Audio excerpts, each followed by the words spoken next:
You are in the realm of the extraordinary chronicles of the unknown, a land where every story defies reason and every mystery reveals the extraordinary. Today, Lucius will need to help his friend Tommy against his own parents. Episode: Saving a Friend from the Forces of Darkness. In the previous episode, Lucius discovered his paranormal powers while helping his deceased grandfather. If you missed this thrilling story, the link to watch is in the description. Have you ever woken up with the feeling that something terrible was about to happen? Today, you will hear the real story of Lucius, which began with a chilling premonition. That morning, he awoke from a restless sleep and, as he looked towards his bedroom door, he saw a dark figure. It seemed like a witch. But what he didn't know was that this vision was only the beginning of a dark premonition he would soon face. Stay with me in this real story and be prepared. What happened here can happen to any of us. The city of Jadara awoke shrouded in a thick fog, enveloping Zintria College in a veil of mystery. The school, with its red brick walls and large windows that allowed rays of sunlight to penetrate the pristine corridors, stood tall as a fortress of knowledge amidst the mist. Parents, always present and diligent in their children's education, contributed to the institution's untarnished reputation. Lucius advanced slowly down the corridor, his footsteps echoing softly against the polished floor.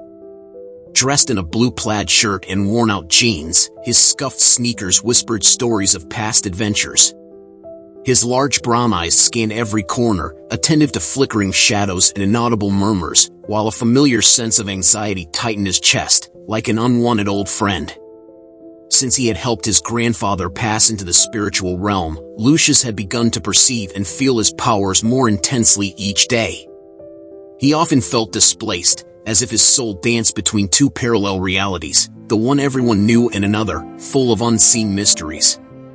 As he walked through the school corridors, Lucius saw vibrant auras surrounding people, a kind of emotional glow that reflected their feelings. Some were bright and inviting, radiating warmth, while others pulsed with a dense darkness that made his stomach churn. Beyond the auras, Lucius sensed the thoughts of others, not as clear words, but as waves of feelings and intentions that invaded his mind. When he passed the math teacher, he could feel her worry about a sick relative. When he crossed paths with a classmate, the insecurity and fear of an upcoming test enveloped him. These sensations came like a tide, sometimes gentle like a breeze, other times overwhelming like a storm, making it difficult to distinguish his own feelings from those of others. During classes, it was common for Lucius to get lost in his visions. Once, while the teacher explained complex equations, he saw the ethereal figure of a woman in old-fashioned attire, gracefully floating near the window. She observed the class with a melancholic gaze, and Lucius knew she was another soul trapped between worlds. He drew these visions in his notebook, not just to try to understand what he saw, but also to find some relief for his overburdened mind. Lucius also noticed changes in the environment that others didn't perceive. He felt inexplicable temperature variations, cold drafts that blew only over him, and spectral whispers from nowhere. These signs told him that the veil between worlds was especially thin around him, and that spirits saw him as a bridge between realms, someone who could help them. This growing perception of his powers brought a new dimension of responsibility and fear. Lucius knew he couldn't ignore these abilities, as they were part of who he was. Yet, the burden of seeing and feeling so much became heavy, especially without anyone to share his experiences with. Even his drawings, which once brought him comfort, now seemed only a pale representation of the chaos and beauty he witnessed daily. As he approached the room, Lucius felt a shiver down his spine, a disturbing premonition that almost made him faint. His steps faltered, and he had to lean against the wall for a moment.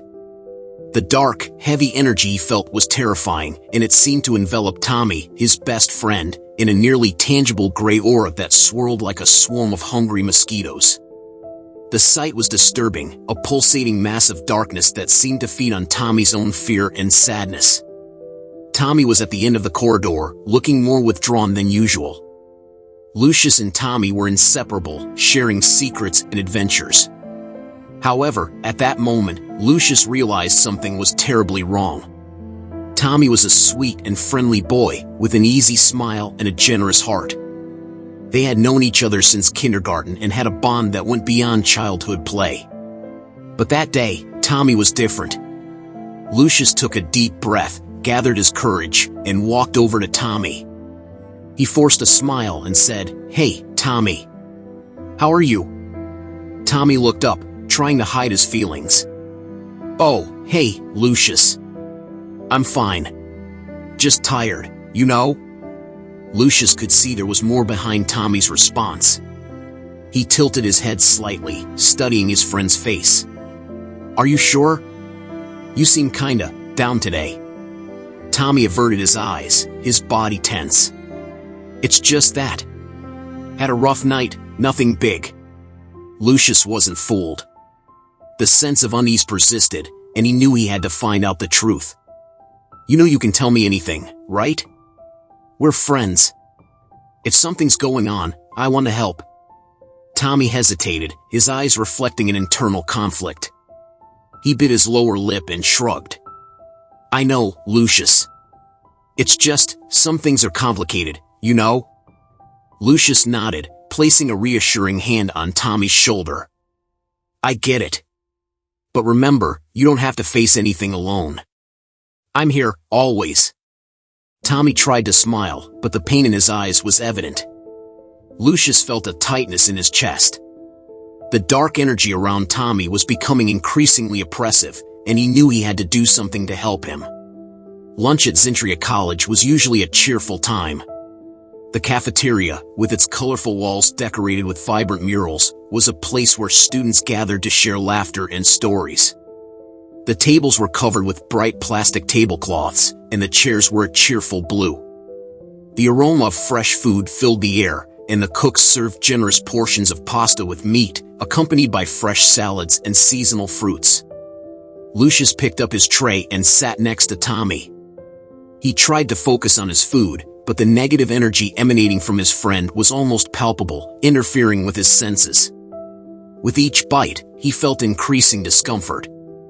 The pasta with meat, which would normally be delicious, seemed heavy and unbearable. Lucius realized that his stomach was churning, a visceral reaction to the disturbing energy surrounding him. They stayed in the cafeteria for more than an hour.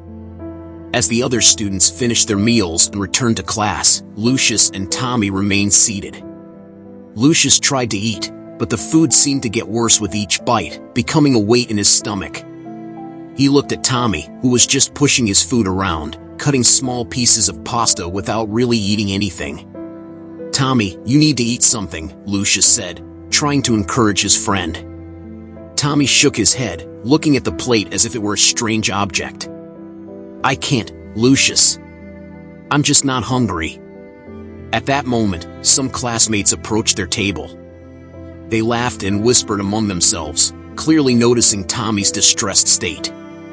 "Hey, Tommy, why do you look so dead?" one of the boys said, smiling maliciously. "Yeah, it looks like you've seen a ghost or something," another classmate added, laughing. Lucius felt his anger rise. He stood up quickly, positioning himself between Tommy and the other boys. Lucius' face turned red, his eyes glowed intensely, and from his head emanated an invisible ray of energy that struck directly at the solar plexus of the classmates.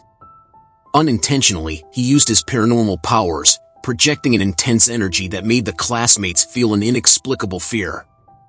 The energy beam wasn't visible to the naked eye, but its force was undeniable. It penetrated the classmates' energy fields, weakening their vital energies and inserting a mental wave of pure terror.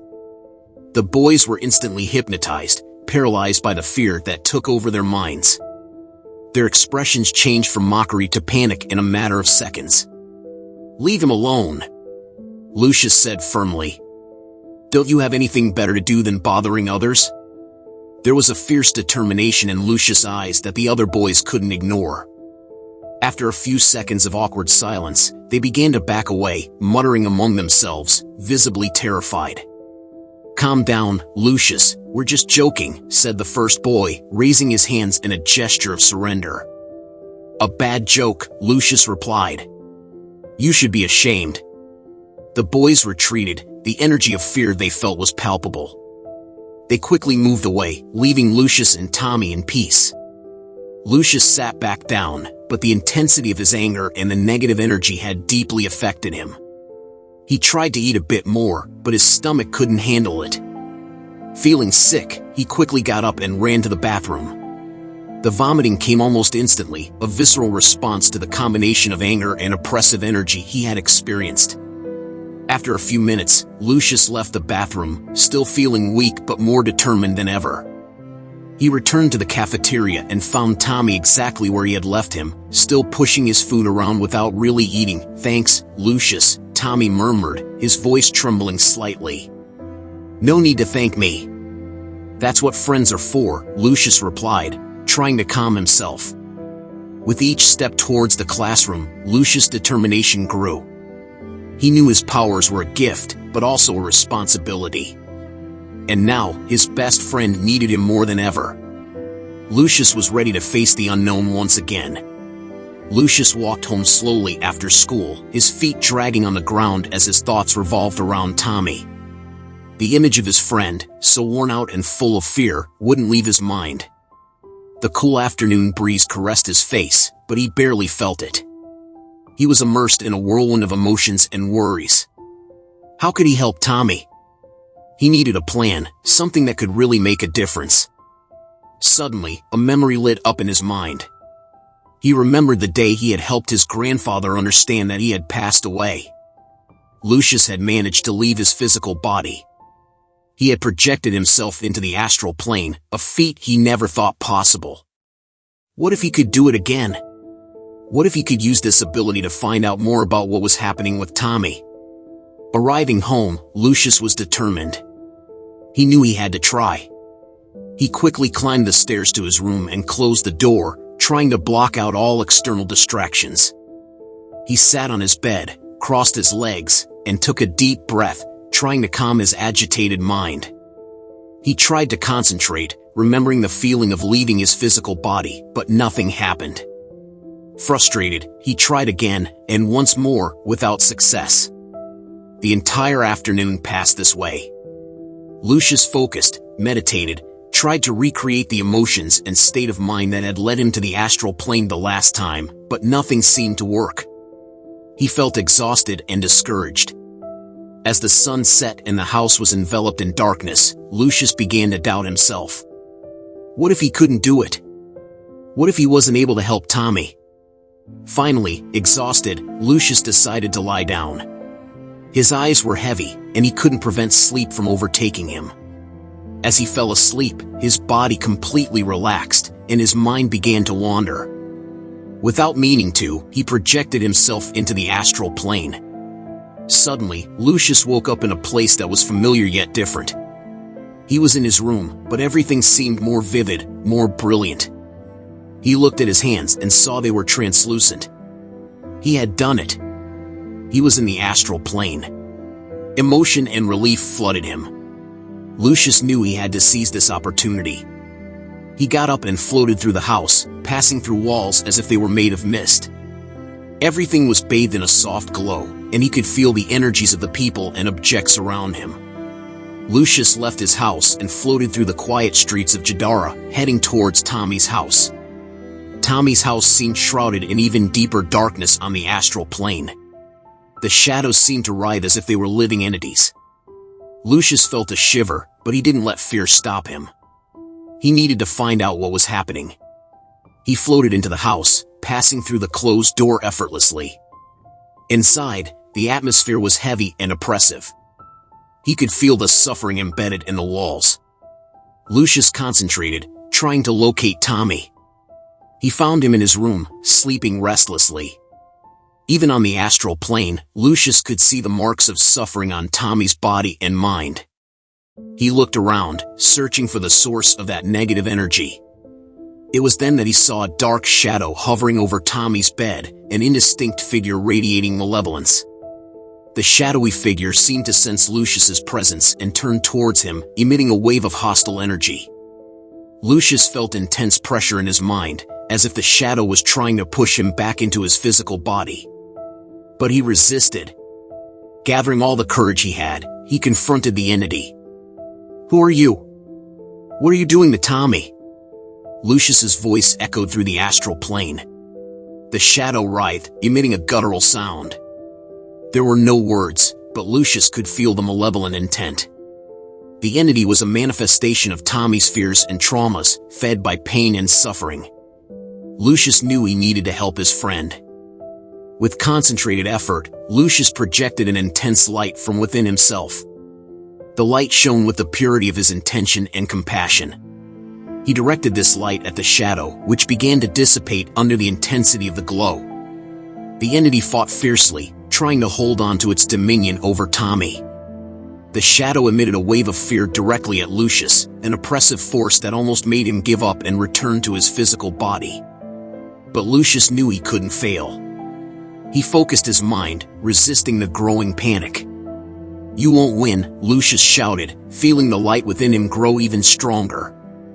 The shadow convulsed violently, but Lucius's light was too strong.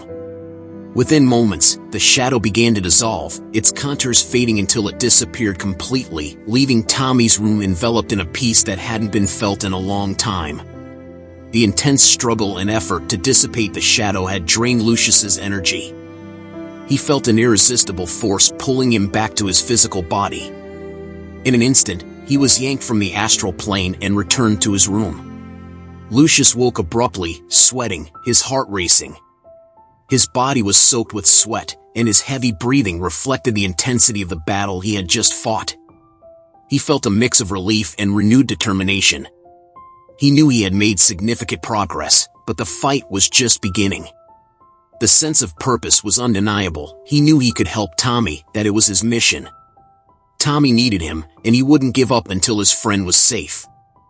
With a racing heart but full of hope, Lucius was ready to face whatever challenge lay ahead. In the following days, Lucius began to observe Tommy's parents more closely. He noticed that although they seemed like normal people at first glance, there was something deeply disturbing about their behavior. This concerned him even more because, until recently, Tommy's parents had been very nice, fun, happy, and healthy people. They were always involved in school activities, known for their easy laughter and being extremely welcoming. However, something had changed drastically. Tommy's father's eyes were always shadowed with an expression of anger, as if a constant rage bubbled just below the surface. His skin was pale, almost translucent, and a strange smell, similar to sulfur, seemed to emanate from him. His breath was fetid, carrying a sense of decay and rot, making his presence even more unpleasant. Tommy's mother, on the other hand, seemed perpetually frightened and submissive, her movements nervous and hesitant. She also exhibited a sickly pallor, and the same sulfuric odor seemed to seep from her skin, as if both were being consumed by a malignant force. Their interactions with Tommy were harsh, devoid of affection, and Lucius could sense the presence of a negative energy permeating the house, an oppressive weight that seemed to suffocate any trace of joy or peace. Every time Tommy's father approached him, a dark shadow seemed to envelop his aura, intensifying his anger and aggressiveness. He yelled at Tommy for any minor mistake, his eyes blazing with an uncontrollable hatred. The mother, though less aggressive, was clearly subdued by an invisible force that drained her will to resist, watching the interactions with an expression of helplessness and despair. Determined to find answers, Lucius waited until night, when everyone was asleep. He lay down and, with a clear mind and firm intention, projected himself once more into the astral plane. This time, he knew exactly where to go. He returned to Tommy's house and began to explore, following the currents of negative energy that had so disturbed his friend. The rooms in Tommy's house, though luxurious in structure, exuded a sense of oppression and discomfort in the astral plane. The narrow, dimly lit corridor seemed to stretch infinitely, its walls impregnated with a darkness that absorbed any hint of light. Tommy's room was messy, with toys and clothes scattered on the floor, but what really caught Lucius's attention was the overwhelming sadness that seemed to drench the atmosphere. The kitchen, which should have been a place of family gathering, was dirty, appearing not to have been cleaned for days. There were cockroaches crawling in the corners, rotten food on the surfaces, and a foul smell that made the air heavy and nearly unbreathable. The living room, once a space for family reunion, was disheveled, with dirt on the floor, furniture out of place, and a heavy energy that made Lucius hesitate to enter. Lucius focused his attention on Tommy's parents. Silently floating through the rooms, he observed their interactions from a different perspective. In the astral plane, he could see beyond appearances, sensing hidden emotions and intentions. He noticed that whenever Tommy's father approached him, a dark shadow seemed to envelop his aura, intensifying his rage. The man, who already seemed intimidating in the physical plane, transformed into an almost monstrous figure in the astral plane, with rage radiating from his body like a malignant aura. He yelled at Tommy for any small mistake, his eyes blazing with uncontrollable hatred. Tommy's mother, though less affected, was clearly subdued by an invisible force that drained her will to resist. Her figure in the astral plane was pale and frail, as if the negative energy was sucking her vitality. She observed the interactions with an expression of helplessness and despair, unable to protect her son or oppose her husband. Determined to uncover the source of these dark influences, Lucius followed the currents of negative energy emanating from Tommy's parents. They led him to a dark office in the astral plane, where a man was sitting at a desk, looking at documents with a severe expression. Lucius recognized the man as a colleague of Tommy's father. Through the astral plane, Lucius could sense the malevolence emanating from him. The man couldn't see Lucius, but his presence was overwhelming. Then Lucius saw a strange symbol drawn on one of the papers on the desk. An invocation symbol. He wasn't alone there. A presence materialized next to the man, a hooded figure whispering instructions. The figure was a witch, clearly involved in dark practices. The witch spoke in a low voice, but Lucius managed to catch her words. She chanted dark words, "I invoke you, spirits of darkness, come to me. Join this soul and sow chaos. Amplify rage, destroy will. Let violence reign and peace be banished." The witch was commanding the evil spirits to influence Tommy's parents, increasing their rage and violence. The goal was clear, to have Tommy's father imprisoned for abuse, destroying the family in the process. This man had been consumed by envy upon seeing his colleague, Tommy's father, advance in the company they worked for, and now he wanted to destroy him and take his place. The vision horrified Lucius. He knew he needed to act quickly. He returned to the physical plane with a sudden jolt, the impact of the discovery reverberating through his body. He woke up sweating, his heart racing. He knew he had to tell someone, find a way to stop this diabolical plot before it was too late. Lucius knew he needed a clever and well-thought-out plan to free Tommy and his family from the malevolent influences. Waking up sweaty and with his heart still racing, he sat on the bed, closed his eyes, and focused on his heart. He asked the higher energies to illuminate his consciousness and give him a brilliant idea on how to help Tommy and his family. Suddenly, a blue light began to shine over him, entering through his head and passing through the pineal gland. The glow spread throughout his brain and heart, blending into beautiful shades of blue and white.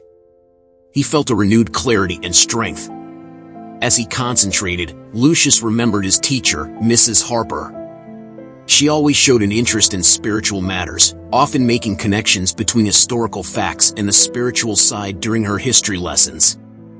This made her the ideal person to understand and believe his story. Lucius decided he should seek her help, knowing she could be the key to saving Tommy. The next morning, Lucius anxiously waited for the end of class to talk to Mrs. Harper. At the end of the class, he approached her, his heart pounding. He explained everything he had discovered, detailing his experiences and showing the sincerity in his eyes. "Mrs. Harper, I know it sounds crazy, but I can prove it. I need your help to fight this witch and her evil spirits. They are trying to destroy Tommy's family, and we need to act quickly," Lucius said, his voice trembling with emotion. The teacher, visibly concerned, replied, "Lucius, your stories are really disturbing, but I see that you believe in them deeply. I've always been interested in the spiritual, and I believe there is more between heaven and earth than we can see. Let's think together about a plan to help Tommy." She suggested that they create a detailed action plan. Lucius needed to draw the invocation symbols and write a detailed account of his experiences on the astral plane. They also needed to perform protection rituals to break the malevolent influences. Next, Lucius decided he needed more direct spiritual help. He remembered his grandfather, who had passed to the other side with Lucius's help. He had the idea of contacting his grandfather on the astral plane to ask for advice and help. That night, Lucius projected himself onto the astral plane again, this time intending to find his grandfather. He floated to a place he felt was a connection with his grandfather, a vast and peaceful field that glowed with a soft light. There, he called for his grandfather's spirit, his voice echoing in the ethereal space. "Grandpa, I need your help. I'm trying to save my friend Tommy from a witch who's using evil spirits to control his parents. How can I break the bond between them?" After a few moments, a familiar figure emerged from the light. Lucius's grandfather appeared, but this time, he looked much younger, healthier, and happier. His comforting and wise presence was a sight that brought peace to Lucius's heart. "Lucius, my dear grandson, I'm proud of your courage. However, I'm not yet prepared to help you directly. But I can lead you to someone who can offer the help you need." Lucius's grandfather guided him through the astral plane. The journey was impressive. They moved with incredible lightness, as if gliding through the air. The sense of time seemed distorted, with minutes stretching into hours and hours passing in the blink of an eye. They passed through vast fields full of flowers, palaces of light floating on the horizon, and other ethereal landscapes that seemed taken from a dream. With each moment, Lucius felt more strengthened and confident. Finally, they arrived at an imposing white marble palace, where a spirit with a strong and imposing body, reminiscent of a Roman gladiator, awaited them. The spirit was clad in shining armor, and his presence emanated power and authority. "This is Marcus, a warrior spirit of the higher hierarchies. He can help you fight the witch's spell," explained Lucius's grandfather.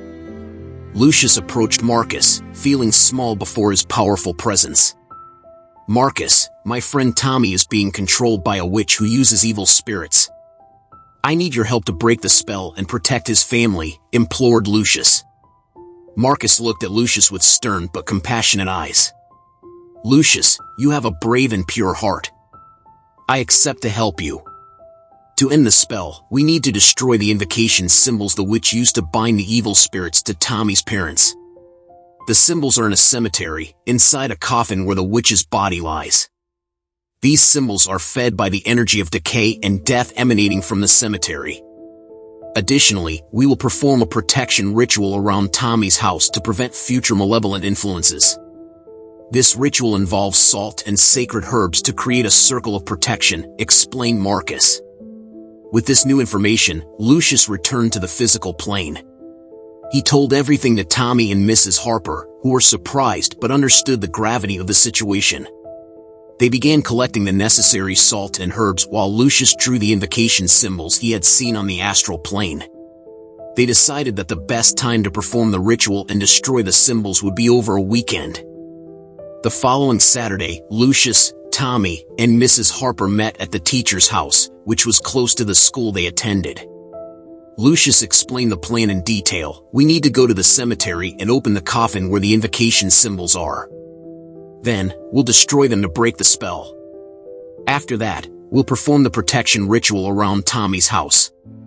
The cemetery they headed to was old, with large mausoleums and moss-covered tombstones. A sense of anguish and fear hung over them as they walked the narrow, dark paths. Lucius intuitively knew where the coffin was because Marcus had shown him the images. The witch's tomb was at the back of the cemetery, appearing to be one of the oldest and simplest graves. With great effort, they managed to open the drawer where the coffin was, using a crowbar to force it open. The latches broke with a sinister snap.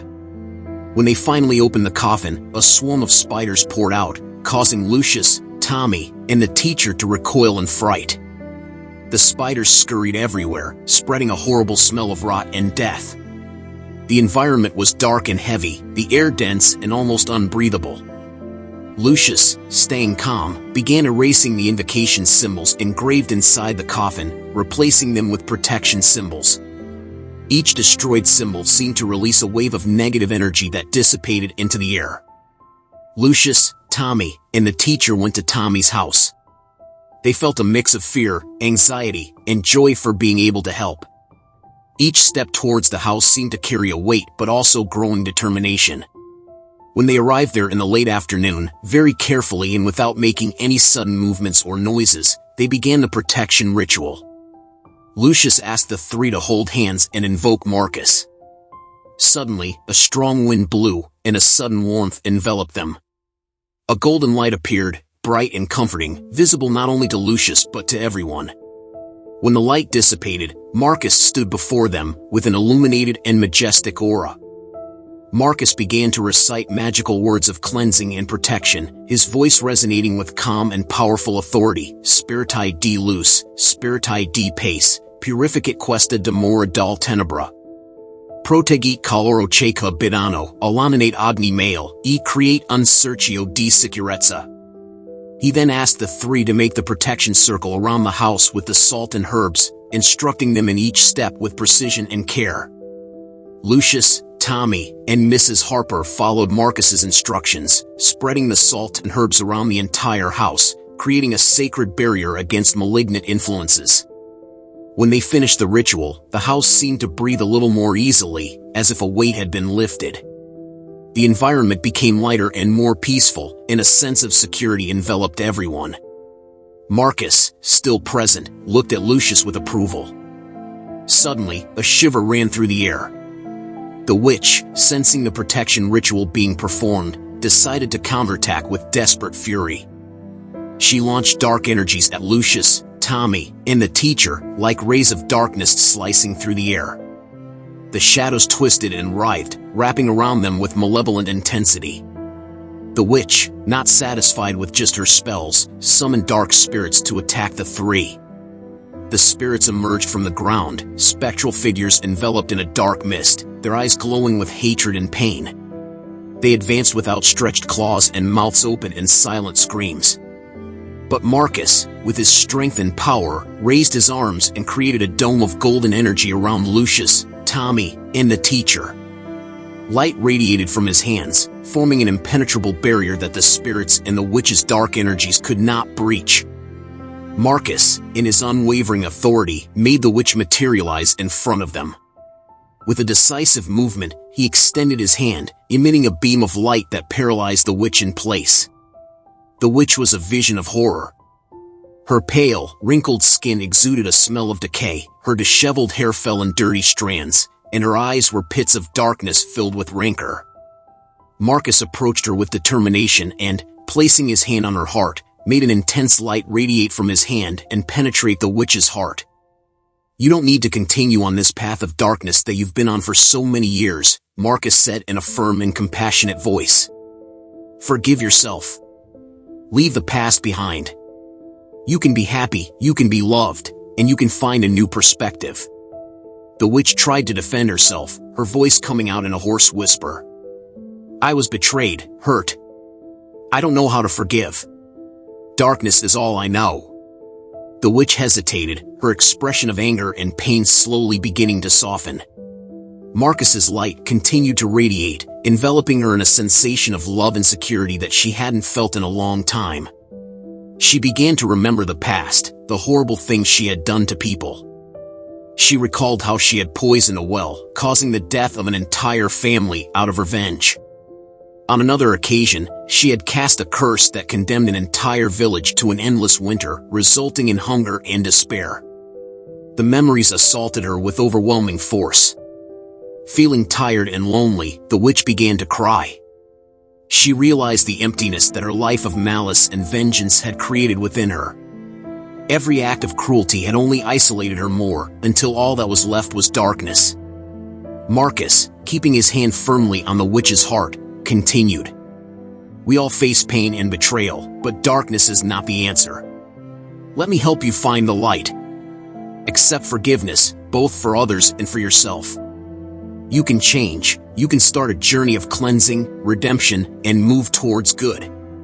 The witch hesitated, her expression of anger and pain slowly beginning to soften. Marcus's light continued to radiate, enveloping her in a sensation of warmth and security that she hadn't felt in a long time. "And if I fail? "What if the pain returns?" she asked, her voice trembling. "We all stumble," Marcus replied gently. "But you won't be alone. The light will always be with you, guiding and protecting. Trust me, trust yourself." The witch finally relented, tears of remorse streaming down her face. "I accept. I'm tired of the darkness. I want to change. I want to be free." Her horrible form began to disappear, the wrinkles and paleness giving way to a softer, more fragile appearance. The witch transformed into a young girl, her eyes shining with hope and redemption. Marcus extended his hand to her, and with an encouraging smile, she accepted it. Together, they began to ascend, enveloped in a ball of golden energy. "Be at peace, and remember, the light will always be with you," Marcus said to Lucius as they disappeared. Lucius, Tommy, and the teacher watched the scene with tears in their eyes, feeling a deep sense of peace and relief. The surroundings seemed clearer and brighter, as if nature itself was celebrating the victory of light over darkness. Like magic, Tommy's parents began to transform. The heavy energy that surrounded the house dissipated, and the light of protection enveloped the family. Their faces, once marked by anger and fear, began to soften. The lines of worry and darkness in their features disappeared, giving way to expressions of joy and love. Within days, Tommy's parents returned to their former selves, cheerful, healthy, and full of life, treating Tommy with much love and care. The change was so profound it seemed like a miracle. They vaguely remembered what had happened, like a bad dream that had finally ended. Tommy was in the living room with his father when he turned, his eyes filled with tears of remorse. "Tommy, my son, I'm so sorry for what happened. I don't know what possessed us, but I promise it will never happen again." His voice was trembling, full of sincerity and guilt. Tommy, with tears in his eyes, responded, "I know, Dad. I felt something was wrong too. I'm glad you're back." Later, Tommy's mother called him to the kitchen. The table was set for dinner, something that hadn't happened in a long time. "Tommy, dear, I want to apologize for all the suffering we caused. I can't explain it, but I know you suffered a lot. Please forgive me." She hugged him, tears silently rolling down her cheeks. Tommy hugged his mother tightly. "I forgive you, Mom. I love you and I'm glad it's all over. We can be happy again." While the light of redemption and love enveloped Tommy's family, Tommy's father's coworker faced a very different fate. By a law of action and consequence, his life began to crumble. At work, he became increasingly ineffective. Every project he touched seemed to fail. His confidence was replaced by despair. He repeatedly found himself in situations where nothing went right, as if a cloud of bad luck followed him constantly. One day, he was called into his superior's office. The words he heard were a devastating blow. "Unfortunately, we can't continue with you at the company. Your performance has been unsatisfactory and your results unacceptable. You're fired." Going home was even worse. His wife, tired of years of neglect and selfishness, had reached her limit. "I can't take it anymore," she said, tears of frustration in her eyes. "You've always been materialistic, selfish, and never paid attention to me. I want a divorce." Desperate and lonely, he was left to reflect on his actions and the emptiness he had created in his life. The lesson of life came hard and relentless, an inevitable consequence of his choices. Back at Tommy's house, the atmosphere was one of celebration and relief. Tommy, feeling a huge weight lifted off his shoulders, hugged Lucius and Mrs. Harper with all his heart. "You saved my family," he said, his voice choked with emotion. "I don't know how to thank you. You're my heroes." Lucius, with tears in his eyes, replied, "You're my friend, Tommy.